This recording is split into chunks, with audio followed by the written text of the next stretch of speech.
আল্লাহ দোয়াই করে বলতেছি, এমপি মন্ত্রী কিছুই হইতে চাই না, বাংলাদেশের গন্ডগোল আর চাই না।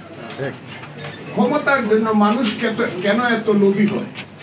ক্ষমতার জন্য কেন মানুষ এত নিষ্ঠুর হয়? ক্ষমতার জন্য মানুষ কেন এত পাগল হয়? এটা গত 15 বছর শেখ হাসিনা সরকারের শাসন না দেখে কেউ বুঝতে পারে। তিনটা ইলেকশন গেছে, 14, 18 এবং 24। মানুষের গণতান্ত্রিক অধিকার হত্যা করা হয়েছে। 36 বছরের যে যুবক, সে একটা ভোটও এখন পর্যন্ত দিতে পারে না। শেখ হাসিনার সবচেয়ে বড় অপরাধ এইটি। 2 নম্বর অপরাধ, হাজার হাজার মানুষ জেল খেটেছে। বিএনপির 25,000 কর্মী নিরন্তর জেলে থেকেছে, লাখ লাখ কর্মী মামলায় থেকেছে, সালাউদ্দিন আহমদরা নির্বাসনে থেকেছে। আমিও প্রায় 8 মাস আমেরিকাতে নির্বাসনে ছিল।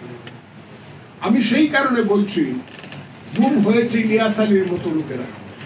কোথায় ইলিয়াস আলী? আমার ভাই, শত শত ইলিয়াস আলীর মতো লোকেরা গুম হয়েছে।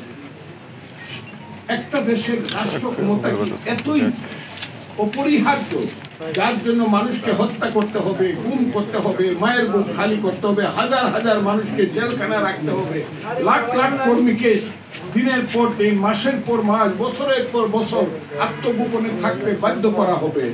এটা ছিল শেখ হাসিনা। সেই ধরনের একটা শাসন ফিরে আসুক আমি চাই। এটা সবাই চাই না।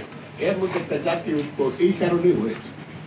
আমি বলেছিলাম 5ই আগস্ট যে হাসিনা গেছে, সেই যে আন্দোলন, সেই আন্দোলন আমি পরতে পরতে বক্তৃতা করেছি। আপনারা যারা সবাই জানেন, এগুলো বলে লাভ নাই। আমি এমন কথাও বলেছিলাম, 3-4টা কথা আপনারা মনে করে দেখেন, যে শেখ হাসিনার বদলে যদি আজরাইল আসে তাতে আমি খুশি। হ্যাঁ, যে কারণে কিছুই দেখি নাই। আমি বলেছিলাম, হে আল্লাহ, যতদিন পর্যন্ত শেখ হাসিনার ক্ষমতা না যায়, শেখ হাসিনার পতন না হয়, তুমি আমাকে এই পৃথিবী থেকে নিও না। কথাটা খুব বিখ্যাত কথা, আপনারা শুনছেন। বাংলাদেশের এই পরিণত হোক, আবার হোক, কোনো কারণেই চাই না। 77 বছর হয়ে ফজলুর রহমান আর রাজপথে নেমে স্লোগান দিতে চাই না।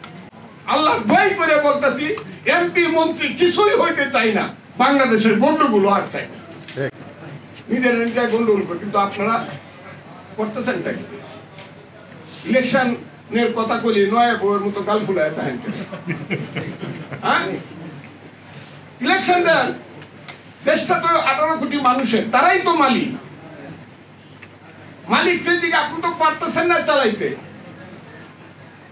সংবাদপত্রের স্বাধীনতা আছে বলতেছেন, তারা কিছু কয় না, চুপটা, কিন্তু তারা কিন্তু ভিতরে ভিতরে শুনেন, পটাশিয়াম সাইনেট খাইলে কিন্তু মিষ্টি লাগে, কিন্তু 1 সেকেন্ডের মধ্যে মানুষটা মারা যায়। মিষ্টি দিয়েও কিন্তু মানুষকে মারা যায়। আপনি যে গরু জব করেন গিয়া পত্রিকা অফিসের সামনে, এইটা কামটা কি করে? এই কামটা ভালো করে ওই ফজলুর রহমানরা, সালাউদ্দিন আহমদ তো এইভাবে পায় না। বাচ্চা বাচ্চা ছেলে পেলেরা নাতির সমান, এর 1.5 ঘন্টা যাবত তাদেরকে টেলিভিশন দেখান, পত্রিকায় বড় হেডিং এ তুলেন, জাতীয় পত্রিকায়। কেন, কি করতেছেন আপনারা? সব বাদ দিয়ে দিবেন, বাপের আগে পুত্রী নিয়ে দেখেন গা না। হ্যাঁ, সেই সন্তান যদি সুসন্তান হয়, মাথাও তুলে রাখবো, এবং মাথায় তুলে রাখছি। সেই সন্তানদের পিছনে দাঁড়াইছি। ওরা যেমন আমার সন্তান, আমার নিজের 2টা সন্তান আছে, 2টা, একটা ব্যারিস্টার, একটা 5 বছর আগে ডাবল-এমএ পাস করিয়া, এরপরে গিয়ে 3টার সময় রাত্রে গিয়ে রাস্তায় নামছে। আপনার ছেলেও নামছে। ওরা কেউ রাখতে পারি নাই, আমরা সন্তানদেরকে ঘরে রাখতে, সবাই নামছে নাকি শুধু তারা নামছে? সব না। আমার 2টা ছেলে গেছে, রাত্রে ঘুমাইতে পারি না, 5 দিন বাসায় আসে না। ছেলেরা এই জায়গায়, তোমরা তো ছাত্র না, তোমরা তো ব্যারিস্টার। ও ব্যারিস্টার বুঝি না, হাসিনারে পতন না করে আইতাম না, মরলে মরল নাকি? আপনাদের ছেলে পেলেরা এরকম গেছে না? আমরা সবাই মিলে হাসিনারে দাঁড়াইছি। ওই যে আমি বলছি, হাসিনা যাক, আজরাইল আসুক, আমার আপত্তি নাই। এখন যে জায়গাটা হইতেছে, সেই জায়গাটায় কেন বলা হবে? ছেলেরাই বা কেন বলবে? তারাই বা কেন সমর্থন করবে যে মুক্তিযুদ্ধ যারা করছিলাম মুসলমান, তারা আল্লাহর কাছে মাপ চাও? কথাটা আমি হাসা কইছি না মিশা কইছি? এই কথাটা কেন বলবেন? কে বলতেছে? ইসলামী ছাত্র শিবির, তাদের নেতা আবার শিবিরের নেতা সমর্থন করতেছে।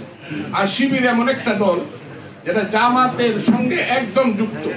জামাত নিঃশ্বাস না ফেললে শিবির নিঃশ্বাস ফেলতে পারে না। শিবিরের কথাটা জামাত ইসলামের কথা।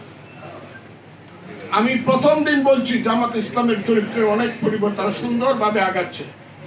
জামাত ইসলামের আমিরে আমি চিনি, যত দেখেন করে পাকনা দাড়ি টাড়ি, ওনাকে আমি সালাম দিই, কিন্তু বয়সে আমার 5 বছরের ছোট উনি। আমি ওনাকে দেখছি উনি জাসদ ছাত্রলীগ করেন না, আমি মিথ্যা কথা বলে আপনারা জানেন, দেখেন উনি জাসদ ছাত্রলীগ করতো, মান্নাবের কর্মী ছিল। উনি খুব সুন্দর ভালো কথা বলে, আমি মনে করছিলাম এখন বুঝি বাংলাদেশ পাইব, কিন্তু না। তারা পরে দেখা গেল ফ্র্যাঙ্কেনস্টাইনের ভূমিকা অবতীর্ণ হয়েছে, যে আশ্রয় দিছে তারা খাইতেছে।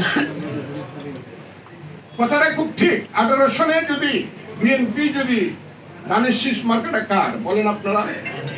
বিএনপি তাদের পাল্লা মার্কা ছিল, বিএনপির মার্কা দিয়ে তারা ইলেকশন করছে, বিএনপির আস্তিনের নিচে তারা আশ্রয় নিয়ে প্রতিষ্ঠা করছে 18 বছর 20 বছর। এখন যেন মনে হয় নৌকার ধানের শীষ 2 সাপের 1 বিষ নাকি? এটা কারা ছড়া ইউটিউব গুলা কার? 50,000 ইউটিউব আছে জামাত এবং শিবিরের, তারা এগুলো দখল করছে। ব্যাংক তারা দখল করছে, হসপিটাল তারা দখল করছে, প্রতিষ্ঠান তারা দখল করছে। আমি খারাপ মনে করি না, বিশ্ববিদ্যালয় তারা দখল করে ফেলছে, ভাইস চ্যান্সেলর সব। আমি আমার জেলা দিয়ে বলি, আমার জেলায় একটা সিট যদি পায় জামাত, আমি মনে করবো আমার পুনর্জন্ম নিতে হবে। আমি চ্যালেঞ্জ করলাম আমার কিশোরগঞ্জ জেলার জামাত 10% ভোট পায় দেখা।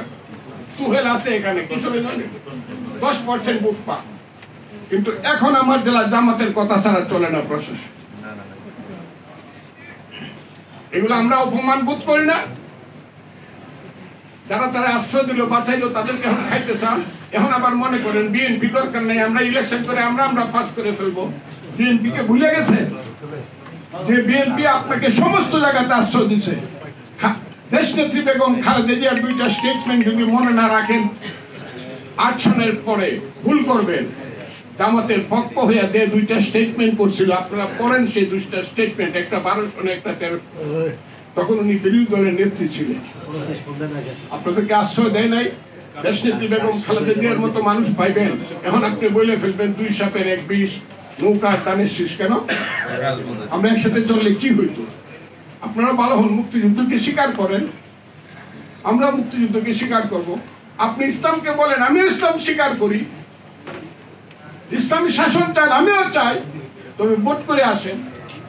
কি কথাটা আপনারা মানেন কিনা? ওনারা কিন্তু শরিয়া আইন করতে চায়, আমার কোনো আপত্তি নাই। ওই যে মামুনুল হক সাহেবরা বড় বড় খুব কঠিন বক্তৃতা করে, অনেক কঠিন, এগুলো ভালো লাগে না। এই দেশ, এটা মুক্তিযুদ্ধের দেশ, করো। তারা যদি ইসলাম কায়েম করতে চায় কিভাবে করবে? লাঠি দিয়া নাকি ভোট দিয়া? বলেন আপনারা। তাহলে তারা যে ভোট পায় আমরা তাদেরকে সিলুট দেবো, আপনারা ইসলাম কায়েম করবেন, কিন্তু ভোটটা ঠিকভাবে করে। অনার্থক দেশে গন্ডগোল, আমাদের নেত্রী বলছে, আমাদের নেতা বলছে পরশুদিন জনাব তারেক, সবকিছুর সমাধান ওই যে সংস্কারের সমাধান ও ভোট, তাড়াতাড়ি ভোট দেন। বলছে কিনা কথাটা? ভোট দেন, আগে নির্দিষ্ট হোক, নির্ধারিত হোক এই দেশে কে মেজরিটি। আপনারা আবার অকরেন না, বঙ্গবন্ধুর কথা বললেই কোন ফজলুর রহমান আওয়ামী লীগ করে। আরে আওয়ামী লীগ করতে আমি তো 18 বছর যাবো বিএনপি। বঙ্গবন্ধু শেখ মুজিবুর রহমান সবাই যখন ইলেকশনের কথা না করছে, যখন ভাসানী নিয়ে কমিউনিস্ট পার্টি স্লোগান দিছে, তাদের কমিউনিস্ট পার্টি রইল তো ওই হারামজাদা জনগণ, রইল তোদের নির্বাচন, আমরা গেলাম সুন্দরবন। মুরব্বীদের এটা মনে থাকার কথা। তারা ইলেকশন করবে না, ভোটের আগে ভোট চাই, মৌলানা ভাসানীর স্লোগান। শেখ মুজিবুর রহমান বলছে যে না, আমরা আগে ভোট চাই, কারণ আগে নির্ধারণ হোক বাংলার নেতাকে। আমরা ভোট চাই, আগে নির্ধারণ হোক বাংলাদেশের মেজরিটি কে। এইটা কি দেশনেত্রী বেগম খালেদা জিয়া, তারেক রহমান, বিএনপি, নাকি জামাত ইসলাম বা অন্য কেউ?